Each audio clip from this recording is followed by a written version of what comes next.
सातारा जिल्हा हा शूरवीरांचा जिल्हा आहे, कन्याचा आणि पुत्राचा विचार करतोय। आणि एका बाजूला सातारा जिल्ह्यातीलच सासवडे गावामधली घडलेली घटना जेव्हा पाहतो तेव्हा काळजाचा थरकाप उडायला लागतो। इयत्ता 7वीत शिकणारी 13 वर्षाची आर्या चव्हाण नावाची मुलगी जेव्हा पेपर सुटल्यानंतर घरी जाते आणि तिचा पाठलाग करत तिच्याच गावातला नराधम तिचा पाठलाग करत तिच्या घरी जातो। उघड दार पाहून दार लावून तिच्यावरती अतिप्रसंग करण्याचा प्रयत्न करतो नराधम। 13 वर्षाची आर्या किंकाळते, मोठ्याने ओरडते। अरे 13 वर्षाची पोरगी आणि हा भला मोठा नराधम तिची शिकार करण्याकरता घरामध्ये जातो, अतिप्रसंग करून देत नाही।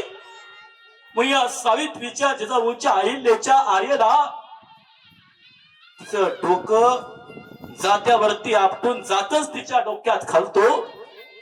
पाहताच क्षणी होत्याच नव्हतं होतं, तिच्या डोक्याच्या चेंदामेंदा होतो रक्ताच्या ठरवळ्यात। शूरवीरांचा शिवभूमी असणारा सातारा जिल्हा या आमच्या शूरवीरांच्या क्रांतिकारकांच्या भूमीत एका 13 वर्षाच्या कन्येला स्वतःचा जीव गमावा लागतो, नराधमाचा बळी पडावं लागतं। अरे शिवबा राजांनी सांगितलं होतं, आया फणीवरती हात टाकणाऱ्याचा चौडांग करा, आया फणीवरती हात टाकणाऱ्यांचे डोळे काढा। बापू बिरो वाटेगावकरांनी सांगितलं होतं, आया फणीवरती करडी नजर ठेवणाऱ्याच्या छातीत गोळ्या घाला। बापू बिरो, राजमाता पुण्यश्लोक राजमाता जिजाऊ शिवबा राजांच्या विचारांची वारसदार आपण।